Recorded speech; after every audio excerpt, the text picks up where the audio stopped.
നമുക്ക് ആരംഭിക്കാം. നമ്മുടെ പിതാവായ ദൈവത്തിൽ നിന്നും കർത്താവായ യേശുക്രിസ്തുവിൽ നിന്നും നമുക്ക് കൃപയും സമാധാനവും ഉണ്ടാകട്ടെ. ആമേൻ. നമുക്ക് തലകളെ വണക്കി പ്രാർത്ഥിക്കാം. സ്നേഹവാൻ പരിശുദ്ധനുമായ സ്വർഗീയ പിതാവേ, ഒരു വിശുദ്ധ ദിവസത്തിന്റെ പ്രഭാതത്തിലേക്ക് ഞങ്ങളെ വീണ്ടും പ്രവേശിപ്പിച്ചതിനായി സ്തോത്രം ചെയ്യുന്നു. ലോകമെങ്ങുമുള്ള ആരാധനകളിൽ പങ്കെടുത്തുകൊണ്ടിരിക്കുന്ന എല്ലാ വിശ്വാസികൾക്കായി പ്രാർത്ഥിക്കുന്നു. അങ്ങയെ പൂർണ്ണ ഹൃദയത്തോടും വിശ്വാസത്തോടും കൂടെ ആരാധിക്കുവാൻ ഞങ്ങൾക്ക് കൃപ നൽകണമേ. അനേകർ കോവിഡ് ബാധിച്ചും പ്രിയപ്പെട്ടവരുടെ ദേഹവിയോഗത്താലും ദുഃഖത്തിലായിരിക്കുന്നു. വാർദ്ധക്യത്താലും രോഗത്താലും ഏകാന്തതയാലും വിശ്വാസം ക്ഷീണിച്ചവരായിട്ടുള്ളവരെയും ഞങ്ങൾ ഓർക്കുന്നു. അവർക്ക് ആശ്വാസവും സമാധാനവും നൽകണമേ. ഇന്ന് ഞങ്ങൾ സന്തോഷത്തോടെ ഈ ഓൺലൈൻ ആരാധനയിൽ പങ്കുകൊണ്ട് ആത്മാവിൽ ബലപ്പെട്ട് പുതിയ ആഴ്ചയിൽ കർത്താവെ നല്ല ജീവിതം നയിക്കുവാൻ ഞങ്ങളെ സഹായിക്കണമേ. ഈ ആരാധനയിൽ പരിശുദ്ധാത്മ സാന്നിധ്യത്താൽ ഞങ്ങളെ നിറയ്ക്കണമേ.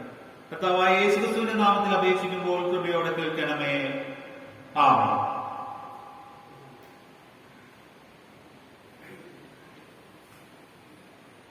നമുക്ക് ദൈവനാമ സ്തുതിക്കും മഹത്വത്തിനുമായി പാഠപുസ്തകത്തിലെ 175 ഗീതത്തിന്റെ 1ഉം 2ഉം ചരണങ്ങൾ പാടി ദൈവത്തെ മഹത്വപ്പെടുത്തുന്നു. 175 ഗീതത്തിന്റെ 1ഉം 2ഉം ചരണങ്ങൾ. യേശുക്രിസ്തു ലോകപാലകൻ.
ക്രിസ്തയേശുവിൽ വിശുദ്ധീകരിക്കപ്പെട്ടവരും വിളിക്കപ്പെട്ട വിശുദ്ധന്മാരുമായപോലെ ദൈവത്തിന് മുമ്പിൽ പ്രാർത്ഥനയോടുകൂടെ എത്തുവാൻ നിങ്ങളുടെ ഹൃദയങ്ങളെ ഉയർത്തുന്നു.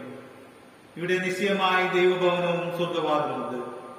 നമുക്ക് ആശ്വാസവും സന്തോഷവും സകല ബുദ്ധിയെയും കവിയുന്ന സമാധാനവും ഇവിടെ വെച്ച് നൽകുവാൻ ദൈവം പ്രസാദിച്ചിരിക്കുന്നു. ഇവിടെ വെച്ച് തിരുവചനവും ദിവ്യ ചൊൽപ്പുകളും മുഖാന്തരം ദൈവം നമ്മോട് സംസാരിക്കുന്നതായി നാം കേൾക്കുന്നുവല്ലോ. ഇങ്ങനെ നമ്മോട് സമീപിച്ചു വന്നിരിക്കുന്ന ദൈവത്തോട് നാമും അണങ്ങിച്ചെന്ന് നമ്മുടെ കൃതജ്ഞതാ സ്തോത്രങ്ങൾ അർപ്പിക്കുന്നത് യോഗ്യവും ന്യായവുമാകുന്നു. എന്നാലും നാം പാപം ചെയ്തു പോയിട്ടുള്ളവരും ദൈവത്തിന്റെ പരിശുദ്ധ സന്നിധിയിൽ നിൽപ്പാൻ യോഗ്യതയില്ലാത്തവരുമാണ് ഓർത്ത് പരമാർത്ഥമായ അനുതാപത്തോടെ നാം പാപം ഏറ്റുപറയുക. സ്വർഗസ്ഥ പിതാവേ, അരിഷ്ടപാപികളായ അടിയങ്ങൾ തിരുമുമ്പിൽ സങ്കടത്തോടെ സ്വീകരിക്കുന്നത് കൃപയോടെ കേൾക്കണമേ. ഞങ്ങൾ തിരുകൽപ്പനകൾ പലപ്പോഴും പല വിധത്തിൽ ലംഘിച്ചിരിക്കുന്നു. ആഘാത വിചാരങ്ങളാലും വാക്കുകളാലും ക്രിയകളാലും പലവിധേന അവിശ്വാസം, നന്ദികേട്, ചതി എന്നിവയാലും വേണ്ടുപോലെ സഹോദരന്മാരെ സ്നേഹിക്കാതിരുന്നതിനാലും വളരെ പാപം ചെയ്തിരിക്കുന്നു. അതുകൊണ്ട് ഞങ്ങൾ ന്യായവിധിക്കും നിത്യമരണത്തിനും കൂടെ യോഗ്യരായി തീർന്നിരിക്കുന്നു. ഈ സകല പാപങ്ങളുടെ നിമിത്തം ഞങ്ങളുടെ അനുതാപവും മനോവേദനയുമുണ്ട്. ഞങ്ങളുടെ കടങ്ങളെ കവിയുന്ന ദൈവകൃപയാൽ ഉണ്ടായിരുന്നത് യേശുക്രിസ്തു മുഖാന്തരം സാധ്യമായതുമായ വിലയേറിയ വീണ്ടെടുപ്പല്ലാതെ ഞങ്ങൾ യാതൊരു ആശ്വാസവും വഴിയും കാണുന്നില്ല. അതുകൊണ്ട് ഞങ്ങളുടെ സർവ്വപാപങ്ങളെയും സൗജന്യമായി ക്ഷമിച്ച് തിരുകൂട്ടായ്മയും ഞങ്ങളെ ചേർത്ത് ജീവന്റെ പുതുക്കത്തിലും കൃതജ്ഞതയോടുകൂടെയും തിരുസേവ ചെയ്യുവാൻ പരിശുദ്ധാത്മാവിനാൽ ഞങ്ങളെ വിശുദ്ധീകരിക്കണമെന്ന് വിനയമായി അപേക്ഷിക്കുന്നു. ആമേൻ.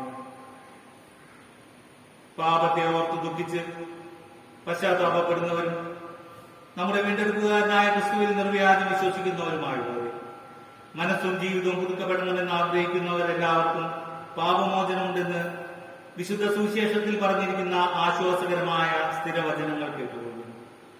സർവശക്തനായ ദൈവത്തിന് നമ്മോട് കരുണ തോന്നിയിട്ട് നമ്മുടെ അതിക്രമങ്ങൾ നിമിത്ത മരണത്തിന് ഏൽപ്പിച്ചു നമ്മുടെ നീതീകരണത്തിനായി ഉയർപ്പിച്ചുമിരിക്കുന്ന തന്റെ വാത്സല്യപുത്രനായ യേശുക്രിസ്തു മുഖാന്തരം നമ്മുടെ സർവ്വപാപങ്ങളെയും ക്ഷമിച്ചു തരുന്നു. അതുകൊണ്ട് യേശുക്രിസ്തു തിരുസഭയ്ക്ക് നൽകിയിരിക്കുന്ന അധികാരത്തിനും കൽപ്പനയ്ക്കും അനുസാരമായി പിതാവ്, പുത്രൻ, പരിശുദ്ധാത്മാവ് എന്ന ദൈവനാമത്തിൽ ഞാൻ നിങ്ങളുടെ സർവ്വപാപങ്ങളുടെയും മോചനത്തെ നിങ്ങളോട് അറിയിക്കുന്നു. എന്നാൽ അനുതാപമില്ലാത്തവരും അവിശ്വാസികളുമായവരുടെ പാപങ്ങൾ അവരെ നിർത്തിയിരിക്കുന്നുവെന്നും അവർ മനസ്സുറിയാത്ത പക്ഷം ദൈവത്തിന്റെ കോപം അവരുടെ മേൽ വസിക്കും എന്നു കൂടി അറിയിക്കുന്നത് നമ്മുടെ കർത്താവും രക്ഷകനുമായ യേശുക്രിസ്തുവിന്റെ നാമത്തിലും തിരുകൽപ്പന പ്രകാരവുമാകുന്നു. ആമേൻ. നമുക്ക് സ്തോത്രം അർപ്പിച്ച് പ്രാർത്ഥിക്കാം. സർവശക്തനായ ദൈവമേ, മനസ്സിലുള്ള പിതാവേ, ഞങ്ങളോടും സകല മനുഷ്യരോടും കാണിച്ചു വരുന്ന ദയാവാത്സല്യങ്ങൾക്കായി കൊള്ളരുതാത്ത ഞങ്ങൾ ഉള്ളഴിഞ്ഞ നന്ദി ഏറ്റവും താഴ്മയിൽ അർപ്പിച്ചുകൊള്ളുന്നു. ഞങ്ങളെ സൃഷ്ടിച്ചതിനും പരിപാലിച്ചു വരുന്നതിനും ഈ ആയുസ്സിൽ അനുഗ്രഹിച്ചതിനും ഞങ്ങൾ തിരുനാമത്തിന് സ്തോത്രം അർപ്പിക്കുന്നു. എന്നാൽ എല്ലാറ്റിനും ഇതേ ഞങ്ങളുടെ കർത്താവായ യേശുക്രിസ്തു മുഖാന്തരം ലോകത്തെ വീണ്ടെടുത്ത അമൂല്യ സ്നേഹ നിമിത്തവും തിരുവചനം, വിശുദ്ധ ചൊൽക്കുറികൾ, യേശുക്രിസ്തു മുഖാന്തരം ലഭിക്കാനുള്ള തേജസ്സിന്റെ പ്രത്യാശ എന്നിവ ഞങ്ങൾക്ക് നൽകിയത് നിമിത്തവും ഞങ്ങൾ തിരുനാമത്തെ വാഴ്ത്തുന്നു. ഞങ്ങൾ പരമാർത്ഥമായ നന്ദി കാണിക്കാൻ തിരുസേവയ്ക്കായി ഞങ്ങളെ മുഴുവനും സമർപ്പിച്ചു. ഞങ്ങളുടെ ആയുഷ്കാലമൊക്കെയും തിരുമുമ്പിൽ വിശുദ്ധിയിലും നീതിയിലും ജീവിച്ചുകൊണ്ട് അതിരങ്ങളാൽ മാത്രമല്ല നടപ്പിനാലും കൂടെ തിരുസ്തുതിയെ വർണ്ണിപ്പാനും തൃക്കാരണങ്ങൾ വേണ്ടുവണ്ണം ബോധിപ്പാനായി ഞങ്ങളെ പ്രാപ്തരാക്കണമേ. ഇതൊക്കെ ഞങ്ങളുടെ കർത്താവായ യേശുക്രിസ്തുവിന്റെ നാമത്തിൽ ഞങ്ങൾ യാചിക്കുന്നു. വാഴ്ത്തപ്പെട്ട പുത്രന് പിതാവിനോടും പരിശുദ്ധാത്മാവിനോടും കൂടെ സദാകാലവും സകല ബഹുമാനവും മഹത്വവും ഉണ്ടാകട്ടെ.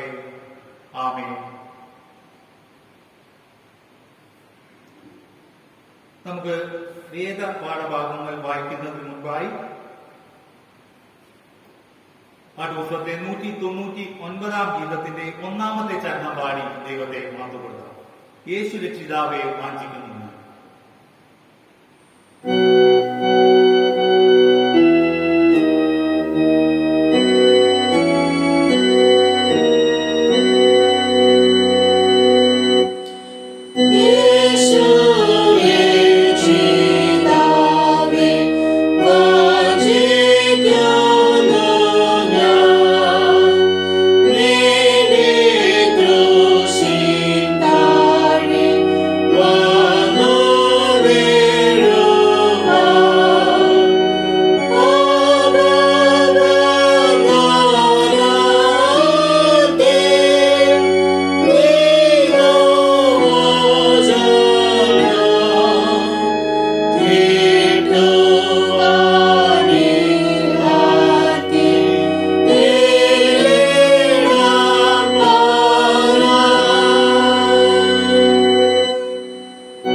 ഇന്നത്തെ വിശുദ്ധ ആരാധനയിൽ വായിക്കാൻ അവിടെ നിൽക്കുന്ന 1-ാം ഭാഗം രാജകുമാരന്മാരുടെ 1-ാം പുസ്തകം 3-ാം അധ്യായം 4-ാം മുതൽ 22 വരെയുള്ള ദൈവജനത്തെ തുടങ്ങി. രാജാക്കന്മാർ 1-ാം പുസ്തകം 3-ാം അധ്യായം 14 മുതൽ 28 വരെ. അനന്തരം വേശ്യമാരായ 2 സ്ത്രീകൾ രാജാവിന്റെ അടുക്കൽ വന്ന് അവന്റെ മുമ്പാകെ നിന്നു. അവരിൽ വ്യക്തി പറഞ്ഞത്, തമ്പുരാനെ, അടിയനെ ഇവളും കൂടി വീട്ടിൽ പാർക്കുന്നു. ഞങ്ങൾ പാർക്കുന്ന വീട്ടിൽ വെച്ച് ഞാൻ ഒരു കുഞ്ഞിനെ പ്രസവിച്ചു.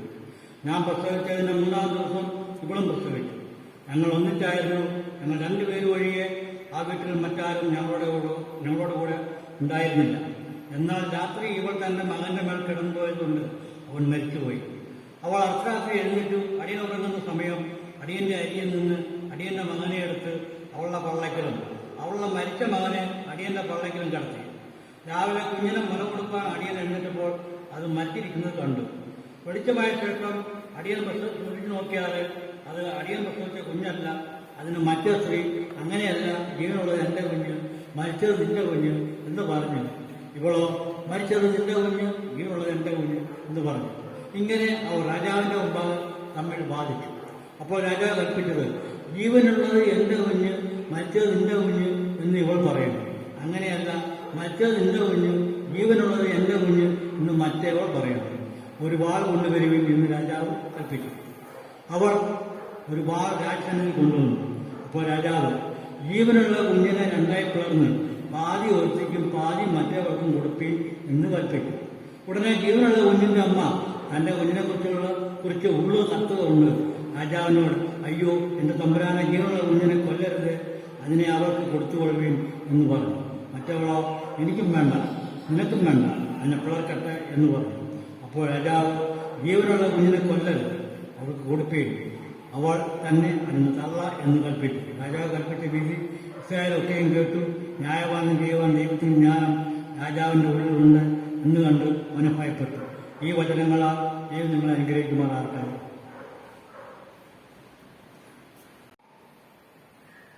ഇപ്പോൾ 2-ാം വേദപാഠഭാഗം വായിക്കുന്നതിന് മുൻപായി നാം പാടിയിരിക്കുന്ന 199-ാം ഗീതത്തിന്റെ 2-ാം ചരണം പാടി ദൈവത്തെ മഹത്വപ്പെടുത്താം. എങ്കിൽ ഈ അരിഷ്ടൻ എന്തു ചെയ്യുന്നു?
ഈ വിശുദ്ധ ദിവസത്തിൽ വായ്പാൻ വിശ്വസിക്കുന്ന പുതിയ നിയമവേദഭാഗം യാക്കോബ് എഴുതിയ ലേഖനം 1-ാം അധ്യായം 1 മുതൽ 8 വരെ. യാക്കോബ് എഴുതിയ ലേഖനം 1-ാം അധ്യായം 1 മുതൽ 8 വരെയുള്ള ദൈവവചനങ്ങളെ ശ്രദ്ധിക്കുന്നു. ദൈവത്തിന്റെയും കർത്താവായ യേശുക്രിസ്തുവിന്റെയും ദാസനായ യാക്കോബ് എഴുതുന്നത്, ചിതറിപ്പാർക്കുന്ന 12 ഗോത്രങ്ങൾക്കും വന്ദനം. എന്റെ സഹോദരന്മാരെ, നിങ്ങൾ വിവിധ പരീക്ഷകളിൽ അകപ്പെടുമ്പോൾ നിങ്ങളുടെ വിശ്വാസത്തിന്റെ പരിശോധന സ്ഥിരത ഉളവാക്കുന്നു എന്ന് അറിഞ്ഞ് അത് അശേഷം സന്തോഷമെന്ന് എണ്ണുന്നു. എന്നാൽ നിങ്ങൾ ഒന്നിലും കുറവില്ലാതെ തികഞ്ഞവരും സമ്പൂർണ്ണരും ആകേണ്ടതിന് സ്ഥിരതയ്ക്ക് തികഞ്ഞ പ്രവൃത്തി ഉണ്ടാകട്ടെ.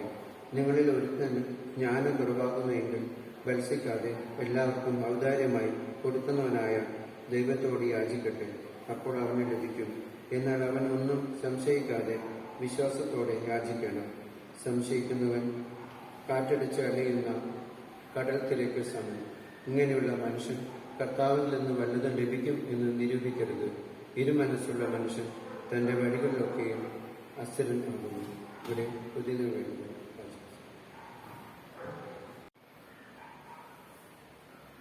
മനസ്സറിവുള്ള പിതാവായ ദൈവം തിരുവചനത്തിൽ തന്റെ സമ്പൂർണ്ണ സ്നേഹം നമുക്ക് വെളിപ്പെടുത്തിയിരിക്കുകയാണ്. ക്രിസ്തയേശുവിൽ നമ്മെ തന്റെ സമൃദ്ധിയായ കൃപകൾക്ക് അംശികളാവാൻ ക്ഷണിച്ചിരിക്കുകയാണ്. നമ്മിലുള്ള വിശ്വാസം നമുക്ക് ഒന്നിച്ച് സ്വീകരിക്കാം. നമുക്ക് അപ്പോസ്തല വിശ്വാസ പ്രമാണം ഒന്നിച്ച് സ്വീകരിക്കാം. സ്വർഗങ്ങൾക്കും ഭൂമിക്കും സൃഷ്ടാവായി സർവശക്തനായ പിതാവായിരിക്കുന്ന ദൈവത്തിങ്കൽ ഞാൻ വിശ്വസിക്കുന്നു. അവന്റെ ഏകപുത്രനായി നമ്മുടെ കർത്താവായ യേശു ക്രിസ്തുവിൽ ഞാൻ വിശ്വസിക്കുന്നു. അവൻ പരിശുദ്ധാത്മാവിനാൽ മറിയുന്ന കന്യകയിൽ ഉൽപ്പാദിതനായി ജനിച്ചു. പൊന്തിയോസ് പിലാത്തോസിന്റെ കീഴിൽ കഷ്ടം അനുഭവിച്ച് ക്രൂശിക്കപ്പെട്ട് മരിച്ചു, അടക്കപ്പെട്ട് പാതാളത്തിലിറങ്ങി. മൂന്നാം ദിവസം ഉയർത്തെഴുന്നേറ്റ് സ്വർഗ്ഗാരോഹണമായി സർവശക്തിയുള്ള പിതാവായ ദൈവത്തിന്റെ വലത്തുഭാഗത്തിരിക്കുന്നു. അവിടെ നിന്ന് ജീവിക്കുന്നവരെയും മരിച്ചവരെയും ന്യായം വിധിപ്പാൻ വരികയും ചെയ്യും. പരിശുദ്ധാത്മാവിലും വിശുദ്ധന്മാരുടെ കൂട്ടായ്മയാവുന്ന ശുദ്ധ സാധാരണ സഭയിലും പാപമോചനത്തിലും ശരീരത്തോടെ ജീവിച്ചെഴുന്നേൽക്കുന്നവരും നിത്യജീവങ്കലും ഞാൻ വിശ്വസിക്കുന്നു. ആമേൻ. സഭയോട് അറിയിക്കാനുള്ള കാര്യങ്ങൾ. കഴിഞ്ഞ ആഴ്ചകളിൽ പരസ്യം ചെയ്ത പ്രകാരം കുറെ പേർ തങ്ങളുടെ പള്ളിവരിയും കുടിശ്ശികയും ഒക്കെ അടച്ചു തീർത്തു. ഇനിയും അടയ്ക്കാനുള്ളവർ വേഗം തന്നെ അത് അടച്ചു തീർക്കണമെന്ന് അപേക്ഷിക്കുന്നു. അടുത്ത ഞായറാഴ്ച മുതൽ ഓൺലൈനിലുള്ള ആരാധനയ്ക്ക് ശേഷം നമ്മുടെ സഭയിലെ സൺഡേ സ്കൂൾ കുട്ടികളുടെയും നമ്മുടെ ഭവനങ്ങളിലെ ചെറിയ കുഞ്ഞുങ്ങളുടെയും പെർഫോമൻസ് ഉൾപ്പെടുത്തിക്കൊണ്ടുള്ള ഒരു പരിപാടി ഉൾപ്പെടുത്താൻ ആഗ്രഹിക്കുന്നു. 3 മിനിറ്റിനുള്ളിൽ അവതരിപ്പിക്കാവുന്ന പാട്ടുകളോ കഥകളോ അതുപോലെ ബൈബിൾ വാക്യങ്ങളോ അങ്ങനെ കുഞ്ഞുങ്ങൾക്ക് താല്പര്യമുള്ളതും വേദപുസ്തകാടിസ്ഥാനത്തിൽ ഉള്ളതുമായ ഏത് പെർഫോമൻസും ഉൾപ്പെടുത്താവുന്നതാണ്. ഈ കോവിഡ് കാലത്ത് കുഞ്ഞുങ്ങൾ സ്കൂളിലോ അതുപോലെ സൺഡേ സ്കൂളിലോ ഒന്നും പോകാൻ സാധിക്കാതെ ഭവനങ്ങളിൽ ആയിരിക്കുമ്പോൾ അവർക്കും ഈ ആരാധനയോടുള്ള ബന്ധത്തിൽ ആയിരിക്കുവാൻ ഇത് സഹായിക്കും എന്ന് വിശ്വസിക്കുന്നു. ആയതിനാൽ രക്ഷിതാക്കൾ ഇതിനായി അവരെ പ്രോത്സാഹിപ്പിക്കും എന്ന് വിശ്വസിക്കുന്നു. കുഞ്ഞുങ്ങളുടെ പെർഫോമൻസ് നിങ്ങളുടെ ഫോണിൽ ഷൂട്ട് ചെയ്ത് csi.koilandi@gmail.com എന്ന ഇമെയിൽ ഐഡിയിലേക്കോ വാട്സാപ്പ് വഴിയോ വെള്ളിയാഴ്ച 5 മണിക്ക് മുമ്പായി അയച്ചു നൽകേണ്ടതാണ്. കഴിഞ്ഞ ആഴ്ച ഇത് വാട്സാപ്പിൽ ഇട്ടിരുന്നു, ഗ്രൂപ്പിൽ ഇട്ടിട്ടുണ്ടായിരുന്നു. കൂടുതൽ കുട്ടികൾ 3-4 കുട്ടികളെങ്കിലും ആകുമ്പോൾ നമ്മൾ അത് ആ ആഴ്ച ആരാധനയ്ക്ക് ശേഷമുള്ള പിന്നെ പുതിയ ഒരു കുട്ടികളുടെ പ്രോഗ്രാമായിട്ട് അവതരിപ്പിക്കുന്നതായിരിക്കും. 1-2 കുട്ടികളാണെങ്കിൽ അത് അവതരിപ്പിക്കുന്നതായിരിക്കും. മറ്റൊരു അറിയിപ്പ്, അന്നശ്ശേരിയിലുള്ള അന്നശ്ശേരി സഭയിലെ ഒരു വ്യക്തിക്ക് വേണ്ടി നാം സാമ്പത്തിക സഹായത്തിന് വേണ്ടിയിട്ട് ഒരു അഭ്യർത്ഥനയുണ്ടായിരുന്നു. അതിന് അനുസരിച്ച് നമ്മൾ ഇവിടെ അനൗൺസ് ചെയ്യുകയും കുറെ ആളുകൾ അതിനോട് പ്രതികരിച്ച് പണം നൽകുകയും ചെയ്തിട്ടുണ്ട്. അവരോടുള്ള നന്ദി അറിയിക്കുന്നു. ഈ ഞായറാഴ്ചയല്ല, അടുത്ത ഞായറാഴ്ച നമ്മൾ ആ പണം അദ്ദേഹത്തെ ഏൽപ്പിക്കുന്നതായിരിക്കും. അതിനിടയ്ക്ക് കൂടുതലായി തരുവാൻ താല്പര്യമുള്ളവർക്കൊക്കെ അതിലേക്ക് സംഭാവനയായി നൽകാവുന്നതാണ്. മറ്ററിയിപ്പുകളുണ്ട്. ഓരോരുവരും മറ്റുള്ളവർക്ക് വേണ്ടി പ്രാർത്ഥിക്കണമെന്ന് വിശുദ്ധ അപ്പോസ്തലന്മാർ മുഖാന്തരം നമ്മുടെ കർത്താവ് അരുളി ചെയ്തിരിക്കാൻ നമുക്ക് പക്ഷപാതം ചെയ്ത് പ്രാർത്ഥിക്കാം. സാർവത്രിക തിരുസഭയ്ക്ക് വേണ്ടി നാം പ്രാർത്ഥിക്കുക. സർവശക്തനും കാരുണ്യവാനുമായ ദൈവമേ, ഞങ്ങളുടെ കർത്താവായ യേശു ക്രിസ്തുവിന്റെ പിതാവേ, പ്രിയപുത്രനെ വിചാരിച്ച് തിരുസഭയെ കൃപയോടെ കടാക്ഷിക്കണമേ. തിരുവചനത്തിൽ അടങ്ങിയിരിക്കുന്ന ശക്തി നിർമ്മലത എന്നിവയെ കാത്തുകൊള്ളുവാൻ സഹായിക്കണമേ. പരിശുദ്ധാത്മാവിന്റെ സഹായം നൽകി തിരുസഭയുടെ സാക്ഷ്യം സഫലമാക്കണമേ. അന്യമതസ്ഥർക്ക് വിശ്വാസവും മാനസാന്തരവും നൽകുകയും ഇസ്രായേലിൽ ചെതിരിപ്പോയ ആളുകളെ ചേർത്തുകൊള്ളുകയും ചെയ്യുന്നു. ഞെരുക്കത്തിലും വേദനകളിലും ഇരിക്കുന്ന സഭകളെ നിങ്ങൾ പ്രത്യേകമായി തിരുമുമ്പിലോർക്കുന്നു. ആ സഭകൾക്ക് ജ്ഞാനവും ബലവും ലോകത്തെ ജയിക്കുന്ന ജയമായ വിശ്വാസവും നൽകണമേ. കർത്താവേ, ഞങ്ങളെ കേൾക്കണമേ. നമ്മുടെ സഭയ്ക്ക് വേണ്ടിയും പ്രാർത്ഥിക്കുക. കർത്താവേ, ഞങ്ങളുടെ എല്ലാ മിഷൻ സംഘങ്ങളെയും സഭകളെയും ഐക്യസഭ മുഴുവനെയും അനുഗ്രഹിക്കണം. നിങ്ങളുടെ സഭയിലെ മുഖയോഗങ്ങളെയും പരിപാലക സംഘങ്ങളെയും സുനഹദോസിനെയും തിരുസേവയിലെ എല്ലാ ശുശ്രൂഷകന്മാരെയും പ്രവർത്തകന്മാരെയും പരിശുദ്ധാത്മാവിനാൽ നടത്തണമേ. ആമേൻ. കർത്താവേ, ഞങ്ങളെ കേൾക്കണമേ. നമ്മുടെ കുടുംബങ്ങൾക്ക് വേണ്ടിയും പ്രാർത്ഥിക്കുക. എല്ലാ ഭവനങ്ങളും കുടുംബങ്ങളും സമാധാനത്തിലും ഐക്യത്തിലും ഇരിക്കാൻ സഹായിക്കണമേ. കുഞ്ഞുങ്ങളെയും വിദ്യാർത്ഥികളെയും പോറ്റി വളർത്തുവാൻ ഏർപ്പെട്ടിട്ടുള്ളവരുടെ പ്രയത്നങ്ങളെ അനുഗ്രഹിക്കണമേ. ഞങ്ങളുടെ മക്കളുടെ മനസ്സ് പരിശുദ്ധാത്മാവിന്റെ പ്രേരണയാൽ സത്യത്തിലേക്ക് നടത്തേണ്ടമേ. അനാഥർ, വിധവമാർ, അഗതികൾ, പീഡിതർ എന്നിവരെ കാത്തു പുലർത്തേണ്ടമേ. രോഗികൾക്കും വയോവൃദ്ധന്മാർക്കും മരണമടുത്തവർക്കും സമീപസ്ഥരാകണമേ. ആമേൻ. രോഗികൾക്ക് വേണ്ടി പ്രാർത്ഥിക്കാം. പ്രത്യേകിച്ച് നമ്മുടെ സഭയിലും രോഗാവസ്ഥയിലൊക്കെ ആയിരിക്കുന്നവരെ ഓർത്ത് നമുക്ക് ഈ സമയത്ത് പ്രാർത്ഥിക്കാം. രോഗികളെയും കഷ്ടപ്പെടുന്നവരെയും ഓർത്തുകൊള്ളണമേ. അവർ തങ്ങൾക്കുള്ള ഭാരം ക്ഷമയോടെ വഹിപ്പാനും പൂർണ്ണമായി ദിവ്യവൈകളിൽ ആശ്രയിപ്പാനും തിരുസാന്നിധ്യത്തിൽ ആശ്വാസം കണ്ടെത്തുവാനും കൃപ ചെയ്യണമേ. മരണത്തിന് നീക്കം വന്ന് വിലാപവും കരച്ചിലും ദുഃഖവും തീർന്നു. നീ ഞങ്ങളുടെ സകല കണ്ണുനീരും തുടച്ചു കളയുന്ന നാൾ വേഗം വരുത്തണമേ. ആമേൻ. കർത്താവേ, ഞങ്ങളെ കേൾക്കണമേ. ദൂരസ്ഥരായ ഞങ്ങളുടെ മിത്രങ്ങൾക്ക് വേണ്ടി പ്രാർത്ഥിക്കാം. ദൈവമേ, ഞങ്ങളുമായി സ്നേഹബാന്ധവത്തിലിരിക്കുന്ന എല്ലാവരെയും തിരുകരുണാക്കാവലിൽ വരമേൽപ്പിക്കുന്നു. ഞങ്ങളുടെ സഭയിലെ അംഗങ്ങളായി ഞങ്ങളിൽ നിന്ന് അകന്ന് ദൂരരാജ്യങ്ങളിൽ ഇരിക്കുന്ന എല്ലാവരുടെയും മധ്യേ സന്നിധാനം ചെയ്യണമേ. തിരുകൂട്ടായ്മയിൽ നിന്നും അകന്നിരിക്കാൻ അവരാരെയും സമ്മതിക്കാതെ ധന്യവും പരിശുദ്ധവുമായ തിരുസംസർഗത്തിൽ ഞങ്ങളോടൊന്നിച്ച് അവരെയും കാത്തു സൂക്ഷിച്ചു കൊള്ളണമേ. ആമേൻ. കർത്താവേ, ഞങ്ങളെ കേൾക്കണമേ. ദരിദ്രർക്കും പീഡിതർക്കും വേണ്ടി പ്രാർത്ഥിക്കാം. അന്യായങ്ങളിൽ നിന്നും ഹിംസകളിൽ നിന്നും ക്രിസ്തീയ സാഹോദര്യത്തിന്റെ എല്ലാവിധമായ നിഷേധങ്ങളിൽ നിന്നും ഞങ്ങളെ ഉദ്ധരിക്കണമേ. പ്രവൃത്തിയില്ലാത്തവർക്കും തക്കതായ പ്രവൃത്തി കണ്ടെത്താത്തവർക്കും സ്വന്തം പ്രയത്നം വലിച്ചു കാണാത്തവർക്കും ദാരിദ്ര്യത്തിലും ബുദ്ധിമുട്ടിലും ഉള്ളവർക്കും സമീപസ്ഥനായിരിക്കണമേ. മനുഷ്യന്റെ ഏത് പ്രവൃത്തിയും ഒരു ദിവ്യ ശുശ്രൂഷയായി പരിണമിച്ച് മനുഷ്യർ തമ്മിൽ യഥാർത്ഥ സംസർഗം സാധ്യമായി വരുന്ന നാളും നാഴികയും വേഗത്തിൽ വരുത്തണമേ. ആമേൻ. കർത്താവേ, ഞങ്ങളെ കേൾക്കണമേ. ഒടുവിൽ നമ്മുടെ മരണം നാഴികയും ഓർക്കുക. ഞങ്ങളുടെ അന്ത്യനാഴിക അടുക്കുമ്പോഴും ഞങ്ങൾ മരണവേദനകളിൽ കൂടി കടന്നു. ഞങ്ങൾ വിശ്വാസത്തോടെ നിദ്ര പ്രാപിപ്പാൻ, ഞങ്ങളുടെ ദേഹികൾ സമാധാനത്തോടെ പിരിഞ്ഞു പോവാൻ കർത്താവേ, സർവശക്തിയുള്ള കരുണയാൽ തുറന്നു നിൽക്കണമേ. തിരുമുഖം കണ്ടാനന്ദിപ്പാൻ സകല ദൂതന്മാരോടും തിരഞ്ഞെടുക്കപ്പെട്ട ദൈവമക്കളോടും ഒന്നിച്ച് തിരുനാമത്തിൽ നിന്നും വാഴ്ത്തി സ്തുതിച്ചുകൊണ്ടിരിപ്പാനും ആ മഹാദിനത്തിൽ ഞങ്ങളെ തേജോ രാജ്യത്തിൽ ചേർത്തുകൊള്ളണമേ. ആമേൻ. കർത്താവേ, ഞങ്ങളെ കേൾക്കണമേ. ആമേൻ.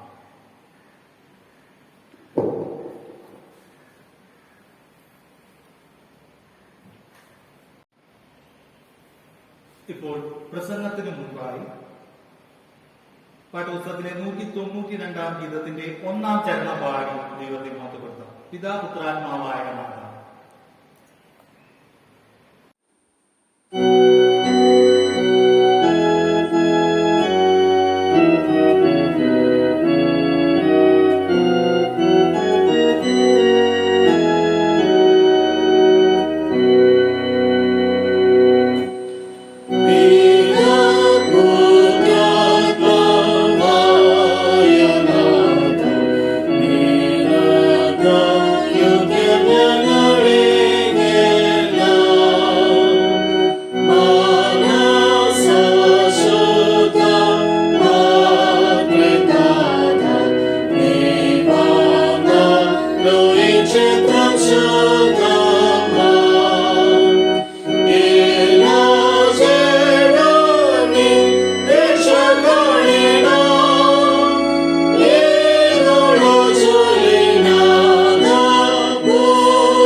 നമുക്ക് തലകളെ വണക്കി പ്രാർത്ഥിക്കാം.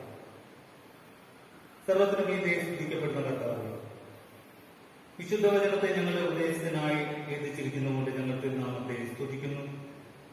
അതിനെ ഞങ്ങൾ വായിച്ചും കേട്ടും പഠിച്ചും ധ്യാനിച്ചും ഹൃദയത്തിൽ സംഗ്രഹിച്ചുകൊള്ളുവാൻ സഹായിക്കണം. അപ്രകാരം ചെയ്യുന്നതോറും തിരുവചനത്തിന്റെ ആശ്വാസത്താലും ശാന്തിയാലും നിത്യജീവന്റെ ഭാഗ്യമുള്ള പ്രത്യാശയിൽ ഉറച്ചു നിൽപ്പാൻ കൃപ ചെയ്യണമേ.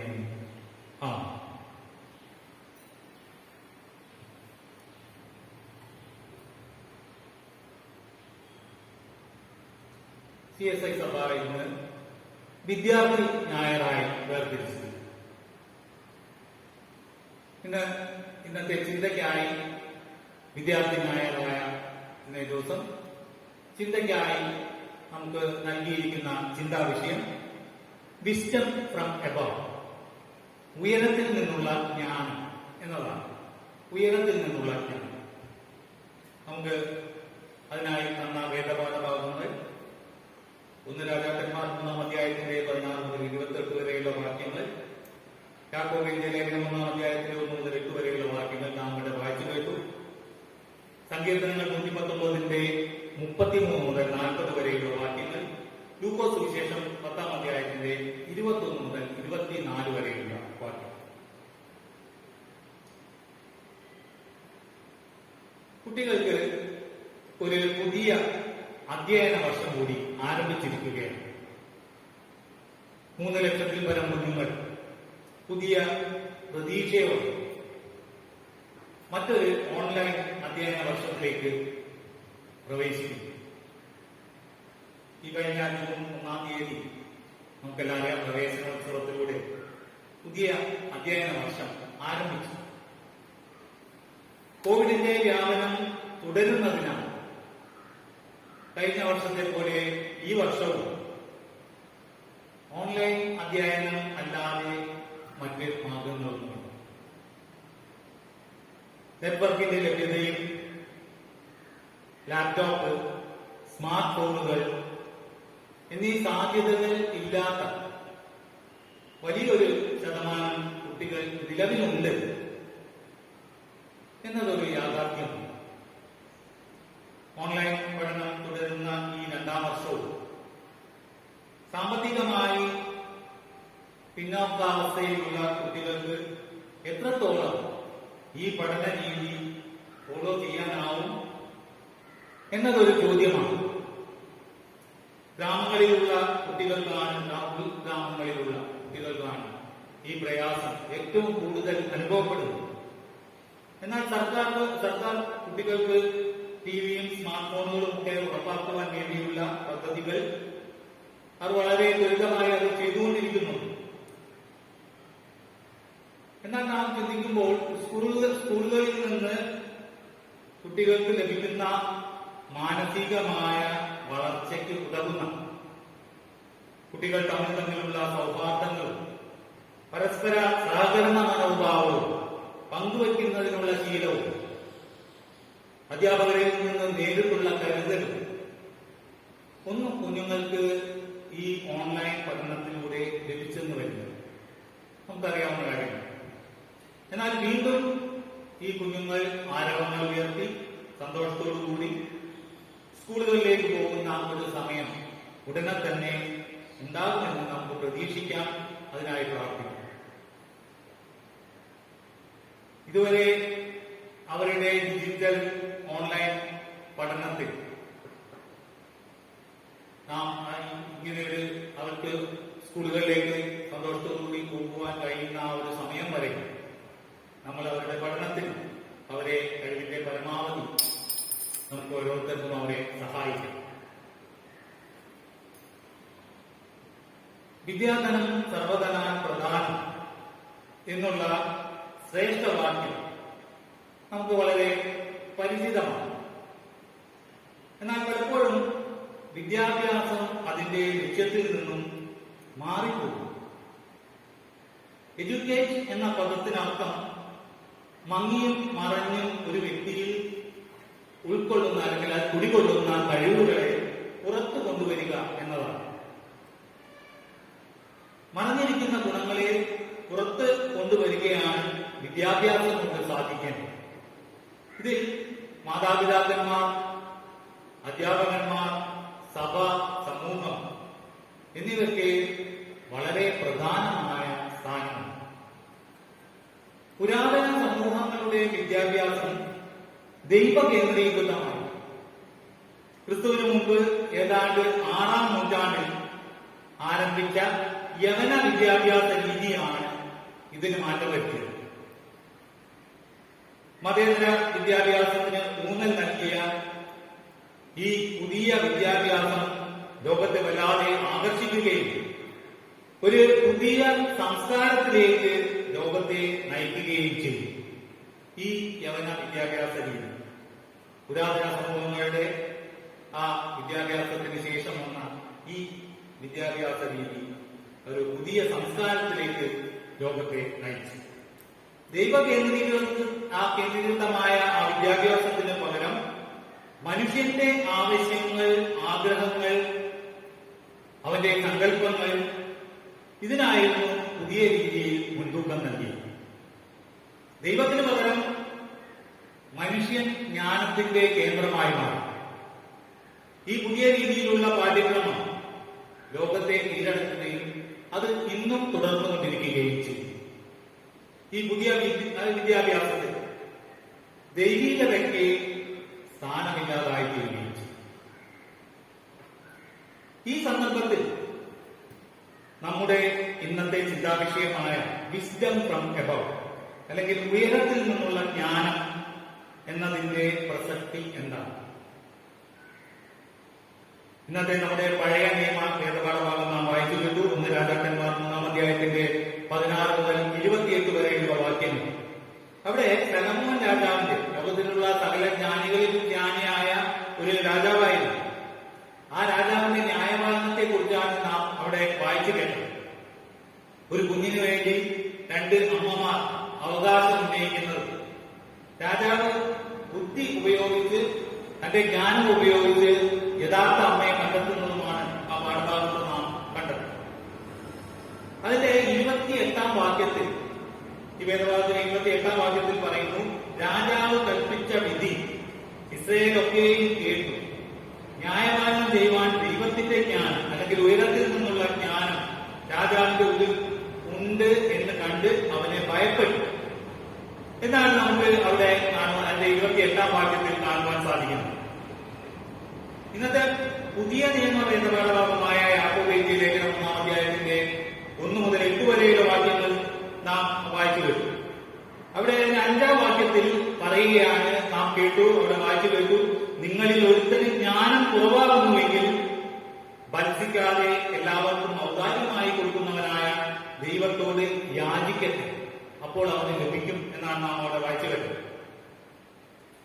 ഇവിടെ ഈ പുതിയ നിയമ പാഠഭാഗത്ത് ദൈവത്തോട് യാചിച്ചാൽ ഔദാര്യമായി ജ്ഞാനം ലഭിക്കുമെന്ന് വ്യക്തമായി അവിടെ പറയുന്നു. ജ്ഞാനമില്ലാത്തവനും ഉയരത്തിൽ നിന്ന് ജ്ഞാനം ദൈവം നൽകുന്നു എന്ന് നമുക്ക് മനസ്സിലാക്കാൻ സാധിക്കും. അപ്പോൾ ഒന്നാമതായി നാം മനസ്സിലാക്കേണ്ടത് ദൈവമാണ് ജ്ഞാനത്തിന്റെ ഉറവിടം എന്നാണ്. സദൃശ്യവാക്യങ്ങൾ 2-ാം അധ്യായത്തിന്റെ 6-ാം വാക്യത്തിൽ യഹോവയല്ലോ ജ്ഞാനം നൽകുന്നത് എന്ന് വായിക്കുന്നു. ദൈവം അറിവിന്റെ ഉറവിടമാകിയാൽ ദൈവത്തിൽ ആശ്രയിച്ച് ജ്ഞാനം പ്രാപിക്കേണ്ടതാണ്. സദൃശ്യവാക്യം 1-ാം അധ്യായത്തിന്റെ 7-ാം വാക്യത്തിൽ യഹോവ ഭക്തി ജ്ഞാനത്തിന്റെ ആരംഭമാകുന്നു എന്ന് പറയുന്നു. ദൈവവചനത്തിനും ദൈവിക ഉപദേശത്തിനും പ്രമുഖ സ്ഥാനം അല്ലെങ്കിൽ മുഖ്യ സ്ഥാനം കൊടുക്കുമ്പോഴാണ് ദൈവഭക്തിയിൽ വളരുവാൻ സാധിക്കുന്നത്. ഇന്നത്തെ സങ്കീർത്തനം നമുക്ക് നൽകപ്പെട്ടിരിക്കുന്ന സങ്കീർത്തനം ഇന്ന് 119-ാം സങ്കീർത്തനത്തിന്റെ 33 മുതൽ 40 വരെയുള്ള വാക്യങ്ങളാണ്. അവിടെ 119-ാം സങ്കീർത്തനത്തിന്റെ 34-ാം വാക്യത്തിൽ പറയുകയാണ്, ദൈവത്തിന്റെ കൽപ്പനകളെ പൂർണ്ണ ഹൃദയത്തോടെ പ്രമാണിക്കേണ്ടതിന് ബുദ്ധി നൽകണമേ എന്നുള്ള ഭക്തന്റെ പ്രാർത്ഥനയാണ് അവിടെ കാണുന്നത്. ദൈവത്തോട് തന്നെ അപേക്ഷിക്കുകയാണ്, ദൈവത്തിന്റെ കൽപ്പനകളെ പൂർണ്ണ ഹൃദയത്തോടെ പ്രമാണിക്കേണ്ടതിന് ബുദ്ധി നൽകണമേ എന്നാണ് പ്രാർത്ഥിക്കുന്നത്.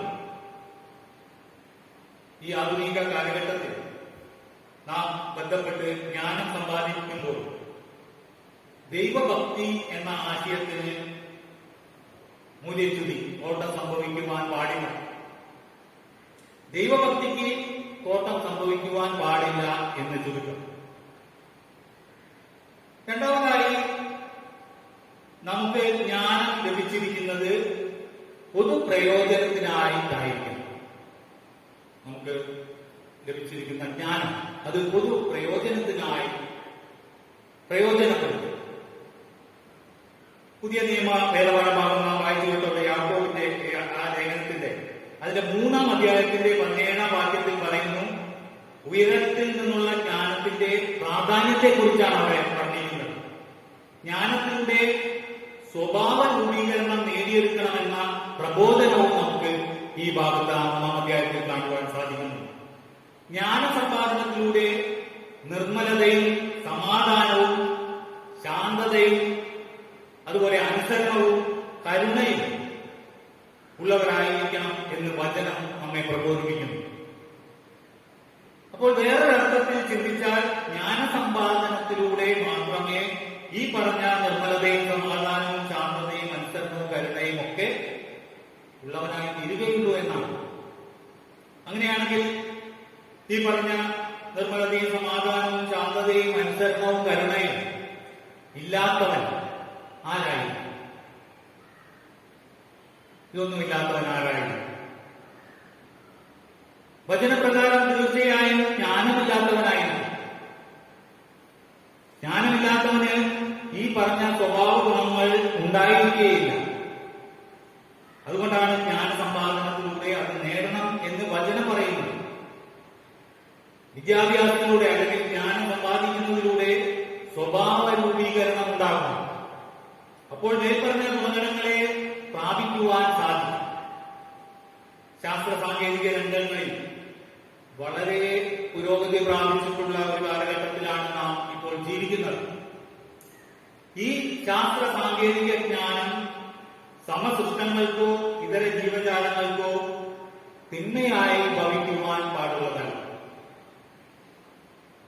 എന്ന് പറഞ്ഞാൽ ഉദാഹരണമായിട്ട് പറയുകയാണെങ്കിൽ നമ്മളെല്ലാം ചെറിയ കുട്ടികളാവുന്ന കാലത്ത് നാം സാധാരണയായി കാണുന്ന ഈ അങ്ങാടിക്കുരുവി എന്ന് പറയും, അടക്കാക്കുരുവി എന്നൊക്കെ പറയുന്ന ചെറിയൊരു പക്ഷി. ആ പക്ഷി നമ്മുടെയൊക്കെ ചെറിയ കാലത്ത് അതിനെ ധാരാളമായിട്ട് റോഡ് സൈഡിൽ ഈ സ്ട്രീറ്റ് ലൈറ്റിന്റെ ബൾബിന്റെ ആ ഷെയ്ഡിന്റെ ഉള്ളിലൊക്കെ വൈക്കോലൊക്കെ തൂക്കി കൂടുണ്ടാക്കിയിരുന്ന ആളുകളുടെ അടുത്തൊക്കെ വരും. ഷോപ്പുകളിലൊക്കെ ലൈനിയൊക്കെ കിട്ടുന്ന മസാല കടകളിലൊക്കെ മുറ്റത്ത് റെയിൽവേ സ്റ്റേഷനിലൊക്കെ വളരെയധികം ഉണ്ട്. അങ്ങാടിക്കുരുവി എന്നാണ് തന്നെ പറയാ, ചിലരുടെ അടുത്താക്കില്ല എന്നൊക്കെ പറയും. ആ പക്ഷികളെ കാണാനാണ് അത് ഇല്ലാതായിട്ടില്ല. അതിനിപ്പോൾ ആ ചെറിയ പക്ഷിയെ കാണുന്നില്ല. കാരണം ഈ മൊബൈൽ ടവറിന്റെ ഒക്കെ റേഡിയേഷനൊക്കെ കാരണം അതിന്റെ മുട്ടകൾ വിരിയാതെ അതിന്റെ വംശം നശിച്ചുപോയി എന്നാണ് പറയുന്നത്. ചിലയിനം സസ്യങ്ങളും കായകളും ഒക്കെ ഇതേ അവസ്ഥയിൽ വംശം ഇല്ലാതായി പോയതായി ശാസ്ത്രം പറയുന്നു. ഇത് സമസൃഷ്ടങ്ങളോട് കാണിക്കുന്ന ക്രൂരതയാണ്. സമസൃഷ്ടിയോട്, ദൈവത്തിന്റെ സൃഷ്ടികളായ നമ്മുടെ കൂടെയുള്ള സമസൃഷ്ടങ്ങളോട് നാം കാണിക്കുന്ന ക്രൂരതയാണ്. അപ്പോൾ ഇവിടെ നാം നേടുന്ന ജ്ഞാനം പൊതുപ്രയോജനത്തിനായി തീരുന്നില്ല. മൂന്നാമതായി ദൈവജ്ഞാനം നൽകിയിരിക്കുന്ന നമുക്ക് ദൈവജ്ഞാനം നൽകിയിരിക്കുന്നത് ബുദ്ധിയോടെ ജീവിക്കുന്നതിന് വേണ്ടിയാണ്. ബുദ്ധിയോടെ ഈ ലോകത്തിൽ ആയിരിക്കുന്നതിന് വേണ്ടിയാണ്. അറിവ് നേടുന്നതിലൂടെ അല്ലെങ്കിൽ ജ്ഞാനം നേടുന്നതിലൂടെ എങ്ങനെ ജീവിക്കാം എന്ന വിവേകം ഉണ്ടാകും. ദൈവം നമുക്ക് ജ്ഞാനം നൽകിയിരിക്കുന്നത് ദൈവത്തിന്റെ ഹിതം ഭൂമിയിൽ നടപ്പാക്കുന്നതിന് വേണ്ടിയാണ്. ദൈവഹിതത്തിനൊത്തവണ്ണം ജീവിക്കുമ്പോഴാണ് നാം മറ്റുള്ളവർക്ക് നന്മയായിരിക്കുന്നത്. ദൈവവചനങ്ങളെ കേട്ട് അപ്രകാരം ചെയ്യുന്നവൻ ബുദ്ധിയോടെ ജീവിക്കും. നമ്മുടെ ജീവിതത്തിൽ പല പ്രതികൂല അനുഭവങ്ങളും പ്രതികൂല സാഹചര്യങ്ങളും ഒക്കെ അഭിമുഖീകരിക്കേണ്ടതായി വരും. നമ്മുടെ ജീവിതത്തിൽ ദൈവവചനത്തിൽ അടിസ്ഥാനപ്പെട്ട് ദൈവഹിതമനുസരിച്ച് ജീവിക്കാൻ സാധിച്ചില്ലെങ്കിൽ പല പരീക്ഷകൾക്കും നാം അടിമപ്പെട്ടുപോകും. ജ്ഞാനത്തിന്റെ ഉറവിടമാകുന്ന ദൈവത്തിൽ നിന്നാണ് നാം അറിവും വിവേകവും പ്രാപിക്കുന്നത്. ഈ അറിവും വിവേകവും ഇത് സമൂഹത്തിന്റെ അഭിവൃദ്ധിക്കായും നന്മയ്ക്കായും പ്രയോജനപ്പെടണം. ബുദ്ധിയോടെയുള്ള ജീവിതശൈലിയാണ് നാം അതിനായി സ്വായത്തമാക്കേണ്ടത്. അടുത്തതായി വിദ്യാഭ്യാസത്തിന്റെ ആരംഭം മാതാപിതാക്കളിൽ നിന്ന് അല്ലെങ്കിൽ സ്വന്തം ഭവനത്തിൽ നിന്നാണ് വിദ്യാഭ്യാസത്തിന്റെ ആരംഭം. സൽബുദ്ധിയിൽ ഉപദേശിക്കുന്ന മാതാപിതാക്കളെ പഴയ നിയമവേദ പാഠഭാഗങ്ങളിൽ നമുക്ക് കാണുവാൻ സാധിക്കും. സദൃശ്യവാക്യം 4-ാം അധ്യായത്തിന്റെ 1 മുതൽ 19 വരെയുള്ള വാക്യങ്ങൾ. അവിടെ അതിന്റെ 4-ാം വാക്യത്തിൽ പറയുന്നു ദൈവവചനം ഹൃദയത്തിൽ സംഗ്രഹിക്കുക. 7-ാം വാക്യത്തിൽ പറയുന്നു വിവേകം നേടുക. 13-ാം വാക്യത്തിൽ പറയുന്നു ജ്ഞാനം ജീവനാകുന്നു. 10-ാം വാക്യത്തിൽ പറയുന്നു ദീർഘായുസ്സിനുള്ള മാർഗമാണ്. ഇവിടെ ജ്ഞാനത്തെ നേരെയുള്ള പാതയായിട്ടും വിവരിക്കുന്നു. നേരെയുള്ള പാതയിൽ പോകുവാനുള്ള ഉപദേശം ജ്ഞാനം സമ്പാദിക്കുവാനുള്ള ഉപദേശം തന്നെയാണ്. ജ്ഞാനമുള്ള മാതാപിതാക്കൾ തങ്ങളുടെ മക്കളെ ഈ നേരായ പാതയിലൂടെ നയിക്കുന്നു. ജ്ഞാനം നേടാനായി അവരെ ഉപദേശിക്കുകയും അവരെ ശാസിക്കുകയും ഒക്കെ ചെയ്യും. അതിനായി അപ്പനെയും അമ്മയെയും അനുസരിക്കുകയും ബഹുമാനിക്കുകയും ചെയ്യുവാനായി യേശു കർത്താവ് കുഞ്ഞുങ്ങളെ പഠിപ്പിക്കുന്നു. നമ്മുടെ ഭവനങ്ങളിൽ നിന്ന് നമുക്ക് ലഭിക്കുന്ന അറിവ്, ജ്ഞാനം, നമ്മുടെ മാതാപിതാക്കളിൽ നിന്ന് ലഭിക്കുന്ന മാതൃകകൾ, അതായിരിക്കും നമ്മുടെ സ്വഭാവത്തെ രൂപപ്പെടുത്തുന്നത്. അതുകൊണ്ട് ഒരാളുടെ പെരുമാറ്റം കാണുമ്പോൾ, മറ്റുള്ളവരോടുള്ള ഒരാളുടെ പെരുമാറ്റം കാണുമ്പോൾ, വേറെ ആളുകളോടുള്ള ഇടപെടലുകൾ കാണുമ്പോൾ അയാൾ എത്തരത്തിലുള്ള ഭവനത്തിൽ നിന്നും വരുന്നവനാണ് എന്ന് നമുക്ക് മനസ്സിലാക്കുവാൻ സാധിക്കുന്നത് ഇതുകൊണ്ടാണ്.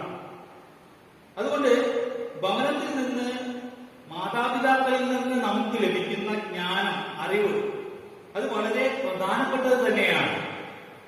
നമ്മുടെ ഭവനങ്ങളിലുള്ള പ്രായമേറിയവരിൽ നിന്നും നമുക്ക് ജ്ഞാനം പകർന്നു കിട്ടും.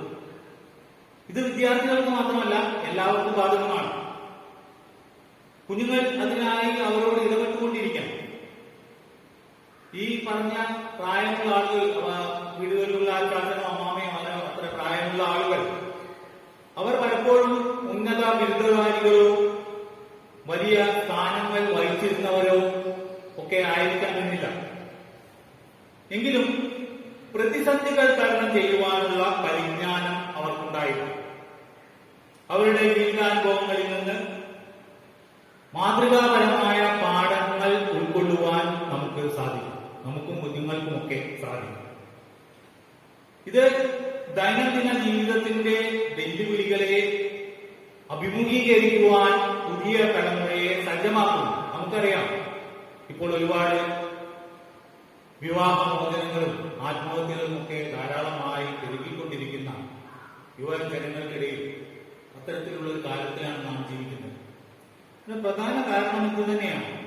മുതിർന്നവരിൽ നിന്നുള്ള അറിവ് മുൻപ് കാലങ്ങളിലുള്ളതുപോലെ കുഞ്ഞുങ്ങൾക്ക് ലഭിക്കും. മുതിർന്നവർ എന്ന് പറയുമ്പോൾ പ്രായമായ ആളുകൾ ലഭിക്കും. അവരുമായി കുട്ടികൾ കൂടുതൽ സംസാരിക്കുവാനും ഇടപെടുവാനും ഒക്കെയുള്ള സാഹചര്യം മാതാപിതാക്കൾ ഉണ്ടാക്കി കൊടുക്കണം. മാതാപിതാക്കൾ തന്നെ ഈ മുതിർന്ന ആളുകളെ ഒരു മൂലയ്ക്ക് ഇരിക്കുമ്പോൾ പിന്നെ കുട്ടികൾ അതിനനുസരിച്ചാണ് അവരോട് പെരുമാറുകയും അവരെ മനസ്സിൽ കാണുകയും ഒക്കെ ചെയ്യുക. അത് അതിന് വ്യത്യാസം ഉണ്ടാകേണ്ടതായിട്ടുണ്ട്. ഇന്ന് നാം കൈവരിക്കുന്ന ജ്ഞാനം അത് ദൈവികമാണ്, ഉയരത്തിൽ നിന്നുള്ളതാണ്. നാം അന്വേഷിക്കുന്ന ജ്ഞാനം, നമ്മുടെ മക്കൾക്ക് പകർന്നു നൽകുന്ന ജ്ഞാനം, അത് ഉയരത്തിൽ നിന്നുള്ള ജ്ഞാനമാണ്. അത് ദൈവ കേന്ദ്രീകൃതമാണ്. നേരത്തെ നാം പറഞ്ഞുവല്ലോ, പുരാതന സമൂഹങ്ങളുടെ വിദ്യാഭ്യാസം ദൈവ കേന്ദ്രീകൃതമായിരുന്നു എന്ന് നാം പറഞ്ഞു. 6-ാം നൂറ്റാണ്ടില് ആ യവന വിദ്യാഭ്യാസം വരുന്നത് വരെ ദൈവ കേന്ദ്രീകൃതമായ വിദ്യാഭ്യാസ രീതിയായിരുന്നു അവർ അഭ്യസിച്ചിരുന്നത്. എന്നാൽ ഇന്ന് ദൈവികതയ്ക്ക് സ്ഥാനമില്ലാതായിട്ട് ദൈവമക്കൾ എന്ന വ്യക്തിത്വത്തിനും പ്രസക്തിയില്ലാതായി. സദൃശ്യവാക്യങ്ങൾ നമുക്ക് തരുന്ന സന്ദേശം ജ്ഞാനവും ദൈവമക്കൾ എന്ന വ്യക്തിത്വവും തമ്മിൽ അഗാധമായ ബന്ധമുണ്ട് എന്നാണ്. സദൃശ്യവാക്യങ്ങൾ 3-ാം അധ്യായത്തിന്റെ 7-ാം വാക്യത്തിൽ ദൈവത്തെ ഭയപ്പെടുക എന്നതുകൊണ്ട് ഉദ്ദേശിക്കുന്നത്, ദൈവത്തെ ഭയപ്പെടുക എന്ന് പറഞ്ഞാൽ ദൈവത്തെ പേടിച്ച് അങ്ങനെ ഭയപ്പെട്ടിരിക്കാനല്ല പറയുന്നത്. സകല ജ്ഞാനത്തിന്റെ ഉറവിടമായ ദൈവത്തിന് മുൻപിലുള്ള സമ്പൂർണമായ സമർപ്പണമാണ്. മാനുഷിക ജ്ഞാനത്തിന്റെ, നമ്മുടെ ജ്ഞാനത്തിന്റെ പരിമിതികൾ പരിധികളില്ലാത്ത ദൈവജ്ഞാനത്തിന് മുമ്പിലുള്ള ഒരു കീഴടങ്ങലാണ് ദൈവഭയം. ദൈവജ്ഞാനത്തിന് മുമ്പിൽ നാം വെറും ശിശുക്കളാണ് എന്ന ബോധം. നാം ദൈവസന്നിധിയിൽ ശിശുക്കളാണ് എന്ന് നാം മനസ്സിലാക്കുക. ഇവിടെ ഇന്നത്തെ സുവിശേഷ വേദപാഠഭാഗം ലൂക്കോസ് സുവിശേഷം 10-ാം അധ്യായത്തിന്റെ 21 മുതൽ 24 വരെയുള്ള വാക്യങ്ങൾ, അവിടെ കർത്താവ് പരിശുദ്ധാത്മാവ് നിറഞ്ഞവനായി പറയുകയാണ്, പിതാവേ, നീ ഇവ ജ്ഞാനികൾക്കും വിവേകികൾക്കും മറിച്ച് ശിശുക്കൾക്ക് വെളിപ്പെടുത്തിയത് കൊണ്ട് നിന്നെ വാഴ്ത്തുന്നു എന്നാണ് കർത്താവ് അവിടെ പരിശുദ്ധാത്മാവ് നിറഞ്ഞവനായി പറയുന്നത്. ഇവിടെ തിരിഞ്ഞ് ശിശുക്കളെ പോലെ ആകുക, അങ്ങനെ ആ പ്രകാരം ആകുവാനുള്ള ഒരു ആഹ്വാനമാണ് ആ കർത്താവിന്റെ ആ വാക്യത്തിൽ പറഞ്ഞിരിക്കുന്നത്, അടങ്ങിയിരിക്കുന്നത്. മനുഷ്യന്റെ ജ്ഞാനം അടിസ്ഥാനമാക്കിയിരിക്കുന്നത് രണ്ട് പ്രധാന കാര്യങ്ങളിലാണ്. ഒന്നാമതായി ദൈവവുമായുള്ള അവന്റെ ബന്ധത്തിലും, രണ്ടാമതായി തന്റെ സഹജീവികളുമായുള്ള അവന്റെ ബന്ധത്തിലും. ഈ രണ്ട് ബന്ധങ്ങളുടെയും അടിസ്ഥാനം ദൈവകേന്ദ്രീകൃതമായ ജ്ഞാനമായിരിക്കും. ദൈവവുമായി സഹജീവികളുമായി ശരിയായ ബന്ധം സ്ഥാപിക്കണമെങ്കിൽ ദൈവകേന്ദ്രീകൃതമായ ജ്ഞാനം നമുക്കുണ്ടായിരിക്കും.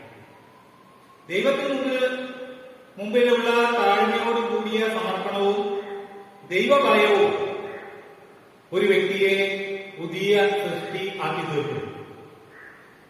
ഓരോ മനുഷ്യനിൽ നിന്നും ദൈവം ആഗ്രഹിക്കുന്നത് ഇത് തന്നെയാണ്. ഒരു വ്യക്തി എത്രത്തോളം ദൈവജ്ഞാനത്തിൽ ആശ്രയിക്കുന്നുവോ അത്രത്തോളം അവൻ സ്വാതന്ത്ര്യം അനുഭവിക്കുകയാണ് ചെയ്യുന്നത്. ദൈവജ്ഞാനത്തിന്റെ അളവ്, ആ ജ്ഞാനത്തിന്റെ അളവ് നമ്മൾ വർദ്ധിക്കുമ്പോൾ ഈ സ്വാതന്ത്ര്യത്തിന്റെ അളവ് വർദ്ധിച്ചോളും. മനുഷ്യന് ലഭിച്ചിരിക്കുന്ന ജ്ഞാനത്താൽ, എല്ലാ മനുഷ്യർക്കും ജനിക്കുമ്പോൾ തന്നെ ജ്ഞാനം നൽകപ്പെട്ടിട്ടുണ്ട്. അങ്ങനെ നൽകപ്പെട്ടിരിക്കുന്ന ജ്ഞാനം, ആ ജ്ഞാനത്താൽ അവന് സ്വതവേ തന്നെ നന്മയെ തിരഞ്ഞെടുത്ത് ഒരു അർത്ഥസമ്പൂർണമായ ജീവിതം നയിക്കുവാൻ സാധിക്കും. അത്തരത്തിൽ അവന് ജനിക്കുമ്പോൾ തന്നെ ജ്ഞാനം നൽകപ്പെട്ടിട്ടുണ്ട്. എന്നാൽ മനുഷ്യൻ തന്റെ ജീവിതകാലത്ത് നേരിടുന്ന പ്രയാസങ്ങളുടെ കാരണം അന്വേഷിക്കുമ്പോൾ ലഭിക്കുന്ന ഉത്തരം പാപം എന്ന ഉത്തരം മാത്രമല്ല. പാപം മനുഷ്യ ജീവിതത്തിൽ പ്രയാസങ്ങൾ വരുത്തിവെക്കുന്നുണ്ട്. അതിലുപരിയായി മനുഷ്യന്റെ അമിത പ്രതീക്ഷകളും നമ്മുടെ ആഗ്രഹങ്ങളും ജീവിത യാഥാർത്ഥ്യങ്ങളും തമ്മിലുള്ള അകലം പലപ്പോഴും ജീവിതത്തിന്റെ താളം തെറ്റിക്കാറുണ്ട്. നമ്മുടെ ആഗ്രഹങ്ങളും ജീവിതത്തിലെ ആ യാഥാർത്ഥ്യങ്ങളും തമ്മിലുള്ള അകലം, അതാണ് പലപ്പോഴും ജീവിതത്തിന്റെ താളം തെറ്റിക്കാറുള്ളത്. എന്നാൽ ദൈവജ്ഞാനത്തിൽ അടിസ്ഥാനപ്പെടുത്തിയ ഒരു ജീവിതത്തിന്, അല്ലെങ്കിൽ ഉയരത്തിൽ നിന്നുള്ള ജ്ഞാനം പ്രാപിച്ചതിന് ഇത്തരം പ്രതീക്ഷകൾക്കും ആഗ്രഹങ്ങൾക്കുമൊക്കെ കടിഞ്ഞാണിടുവാൻ സാധിക്കും. അപ്രകാരമുള്ള ആ ദൈവജ്ഞാനത്താൽ അടിസ്ഥാനമാക്കിയ ജീവിതത്തിനുള്ള പ്രതിഫലം, ആ പ്രതിഫലം എന്ത് എന്ന ഉത്തരവും വേദപുസ്തകം നൽകുന്നു. ഇത്തരത്തിലുള്ള വ്യക്തിയുടെ ജീവിതപാത നിറഞ്ഞതായിരിക്കും. സദൃശവാക്യം 3-ാം അധ്യായത്തിന്റെ 6-ാം വാക്യത്തിൽ പറയുന്നു. ഇവിടെ നിരക്കുള്ള പാത എന്നതുകൊണ്ട് ഉദ്ദേശിക്കുന്നത് പ്രശ്നങ്ങൾ ഒഴിഞ്ഞുള്ള, അല്ലെങ്കിൽ പ്രശ്നങ്ങളൊന്നുമില്ലാത്ത ഒരു ജീവിതം എന്നല്ല, മറിച്ച് വ്യക്തമായ ലക്ഷ്യമുള്ള പാത എന്നതാണ്. ദൈവകേന്ദ്രീകൃത ജ്ഞാനം സമ്പാദിക്കുമ്പോഴാണ് ഒരു വ്യക്തിക്ക് വ്യക്തമായ ഉദ്ദേശവും ലക്ഷ്യവും ജീവിതത്തിനുണ്ടാകുന്നത്. ഇത്തരത്തിലുള്ള ജീവിതം ദൈവിക പദ്ധതിയുടെ പൂർത്തീകരണത്തിന് ആവശ്യമാണ്. മാനുഷിക ചിന്തകൾ ദൈവിക പദ്ധതികൾക്ക് കീഴ്പ്പെടുമ്പോഴാണ് ജീവിതം അനുഗ്രഹപൂർണമാകുന്നത്. ദൈവിക ജ്ഞാനം, അല്ലെങ്കിൽ ഉയരത്തിൽ നിന്നുള്ള ജ്ഞാനത്തിന് മുമ്പിലുള്ള സമ്പൂർണമായ ഒരു കീഴ്പ്പെടൽ ഇവിടെ ആവശ്യമാണ്. അപ്പോൾ മനുഷ്യന് അറിവ് വേണം, ബുദ്ധി വേണം, മാത്രമല്ല ദൈവികമായ ജ്ഞാനവും വേണം. ജ്ഞാനിയായ ശലോമോൻ രാജാവ് ഇങ്ങനെ എഴുതി: തിരുവചനം പ്രമാണിക്കുന്നവൻ നന്മ കണ്ടത്. സദൃശവാക്യം 16-ാം അധ്യായത്തിന് 20-ാം വാക്യത്തിൽ നമുക്ക് കാണുവാൻ സാധിക്കുന്നുണ്ട്. തിരുവചനം പ്രമാണിക്കുന്നവൻ നന്മ കണ്ടത്. ഒരുവൻ കർത്താവിൽ ആശ്രയിക്കാതെ എത്രമാത്രം ജ്ഞാനിയായിരുന്നാൽ അവന്റെ ശ്രമങ്ങൾ പ്രയോജനമില്ലാത്തതായിരിക്കും. നാം എന്തിനാണ് ആശ്രയിക്കുന്നത്? പണത്തിലാണോ? വിദ്യാഭ്യാസത്തിലാണോ? സമ്പത്തിലോ ബന്ധുക്കളിലോ ആണ്? ഇന്നത്തെ സാഹചര്യം നാം വിലയിരുത്തുമ്പോൾ ഈ കഴിഞ്ഞ ദിവസം എന്റെ ഫസ്റ്റ് കസിൻ തന്നെ കോവിഡ് ബാധിതനായി അദ്ദേഹം നെഗറ്റീവായതാണ്. അതിനുശേഷം മരണപ്പെടുകയുണ്ടായി പെരിന്തൽമണ്ണയിൽ. നമുക്കൊന്നും കുടുംബത്തിലുള്ള ആർക്കും അതിൽ പങ്കെടുക്കുവാനോ കാണുവാനോ ഒന്നും സാധിച്ചില്ല. ആർക്കും ആ കുടുംബത്തിലൊന്നും പങ്കെടുക്കുവാനോ അവനെ പോയി സന്ദർശിക്കുവാനൊന്നും സാധിച്ചില്ല. ഇത് ഒന്നുകൊണ്ടും ഒരു പ്രയോജനമില്ലാത്ത അവസ്ഥ നമുക്ക് മനസ്സിലാക്കാൻ സാധിക്കും. അങ്ങനെയുള്ള ഒരു കാലത്തിലാണ് നാം ആയിരിക്കുന്നത്. ശലോമോൻ രാജാവിനെ നോക്കുക. അവന്റെ യൗവനം കർത്താവിനോട് കൂടെയായി. തന്റെ രാജ്യം ഭരിക്കുവാനായി കർത്താവിൽ ആശ്രയിച്ചതിനാൽ ദൈവം ശലോമോന് ഉയരത്തിൽ നിന്നുള്ള ദൈവിക ജ്ഞാനം നൽകി. അപ്രകാരം ഉയരത്തിൽ നിന്നുള്ള ജ്ഞാനം പ്രാപിക്കുവാൻ ദൈവം തന്നെ പരിശുദ്ധാത്മാവ് മുഖാന്തരം നമ്മെ ഓരോരുത്തരെയും ശക്തീകരിക്കട്ടെ. ആമേൻ. ഈ പുതിയ അധ്യയന വർഷത്തിലെ ഓൺലൈൻ പഠന ക്ലാസുകളിലേക്ക് പ്രവേശിക്കുകയും അപ്രകാരം ആയിരിക്കുകയും ചെയ്യുന്ന എല്ലാ കുഞ്ഞുങ്ങൾക്കും, അധ്യാപകർക്കും, മാതാപിതാക്കൾക്കും ഉയരത്തിൽ നിന്നുള്ള ജ്ഞാനം നൽകി ദൈവം അനുഗ്രഹിക്കുമാറാകട്ടെ. അവസാനമായി പാഠപുസ്തകത്തിലെ 126-ാം ഗീതത്തിന്റെ 3-ാം ചരണം പാടി നമുക്ക് ദൈവത്തെ മഹത്വപ്പെടുത്താം.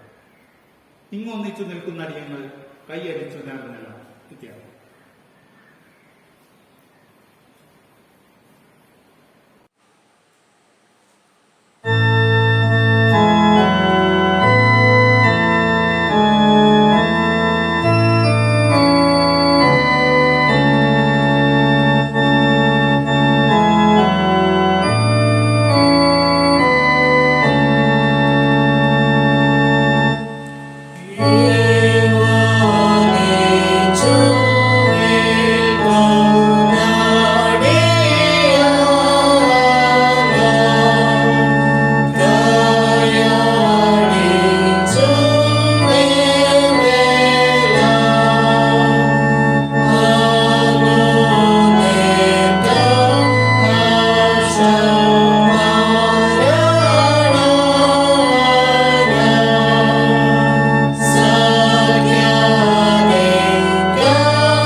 നമുക്ക് കർത്താവിന്റെ പ്രാർത്ഥന ഒന്നിച്ച് സ്വീകരിക്കാം.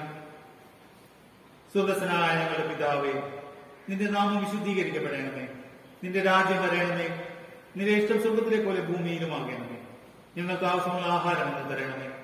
ഞങ്ങളുടെ കടക്കാരോട് ഞങ്ങൾ ക്ഷമിച്ചിരിക്കുന്ന പോലെ ഞങ്ങളുടെ കടങ്ങളെ ഞങ്ങളോട് ക്ഷമിക്കണമേ. ഞങ്ങളെ പരീക്ഷയിൽ കർത്താവ് ദുഷ്ടനിൽ നിന്ന് ഞങ്ങളെ വിടുവിക്കണമേ. രാജ്യവും ശക്തിയും മഹത്വവും എന്നേക്കും അങ്ങേക്കുള്ളതല്ലോ. ആമേൻ. ആശീർവാദം. കർത്താവായ യേശുക്രിസ്തുവിന്റെ കൃപയും ദൈവത്തിന്റെ സ്നേഹവും പരിശുദ്ധാത്മാവിന്റെ കൂട്ടായ്മയും നമ്മുടെ എല്ലാവരോടും കൂടെ ഇരിക്കുമാറാകട്ടെ. ആമേൻ.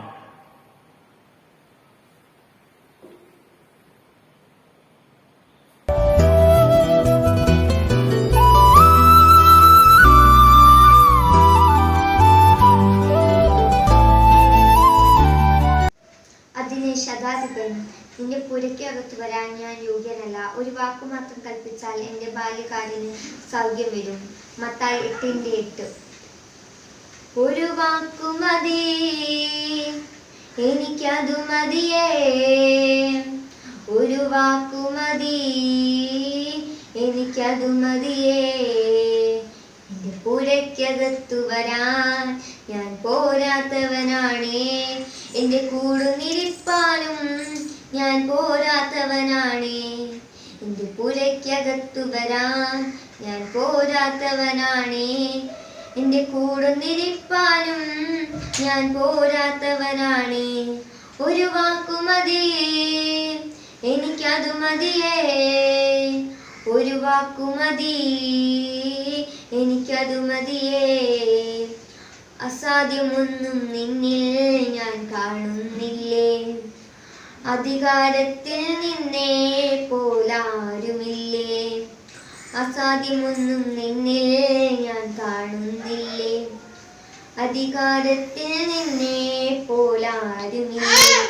എൻ ജീവിതമാവും ഒരു വാക്കു നീ പറഞ്ഞാൽ എൻ നിലവുകളും ആകും. ഒരു വാക്കു നീ പറഞ്ഞാൽ എൻ ജീവിതമാകും.